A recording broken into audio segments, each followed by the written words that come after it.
જો વરસાદમાં કોઈને પણ કંઈ લાગ્યો, નુકસાન થયો કે કોઈ મરી ગયો, કોઈ ગુજરી ગયો, કોઈ એક્સિડન્ટ થયો તો હું નહીં મૂકું કોઈને પણ. નામ રાજુ ચંદાની, પ્રમુખ ગાંધીધામ વેપારી મંડળ and chamber of commerce and industry. આ ગાંધીધામ જેમ પહેલાં ગંદકી ધામ હતો, વચમાં અમારે ઉમ્મીદ હતી કે સારું થાય રહ્યો, પણ પાછો એમ લાગે છે કે જેવો ગંદો ગાંધીધામ હતો એનાથી પણ ખરાબની હાલતમાં જઈ રહ્યો છે. આખી બજારમાં જે છે, બજારની આખા આદિપુર ગાંધીધામના કામ કહું તો જ્યાં પણ કામ ખોલી નાખ્યા છે ત્યાં હમણાં કંઈ પણ કામ આગળ વધતો નથી. અમે કાલ કોન્ટ્રાક્ટરને જોયો, એના માણસને કે લગભગ 20 ફૂટની સ્લેબ બાંધી હતી, એ સુકાણી એના લાકડા કાઢીને આગળ લઈ આવ્યો. એટલે 20 ફૂટની જો આ સ્લેબ ભરાશે ધીરે ધીરે તો ક્યારે આ ગાંધીધામ બજારનું કામ પૂરું થઈ જશે. પાછલા મહિનાની 10 તારીખે અમને કીધું તો ડેપ્યુટી કમિશનરે કે થઈ જશે પૂરું. ચાલો ઠીક છે, લેટ થાય કામમાં, પણ પાછલા મહિનાની 10 તારીખને આ મહિનાની 10 આવે છે તોય અમને મંજૂર છે.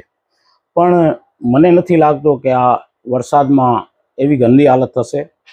અને અમે કોને કહેવા જઈએ? નગરપાલિકા હમણાં નવા કાઉન્સિલર આવ્યા છે તો એ લોકો તો મને દેખાણા દે. એક તેજસ શેઠ છે, એ બિચારો આવ્યો છે 2-3 વખત, પણ એ પણ શું કરે મને લાગે એની નથી સાંભળતા.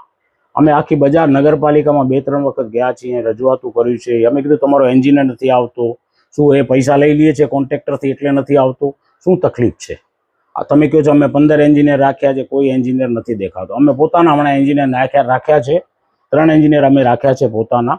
એ લોકો જોયે છે, પણ એન્જિનિયર કહે છે કોઈ કામ ચાલુ હોય તો અમે એને જોઈએ ને, કોઈ કામ ચાલુ જ નથી.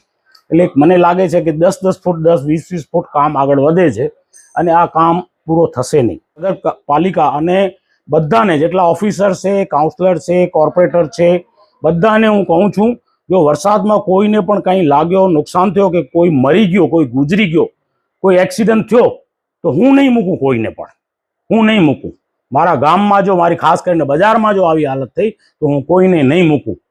કામ બંધ કરી નાખો, અમે બજાર બંધ કરવા માટે તૈયાર છીએ. અમે બંધ છે અમારી બજાર.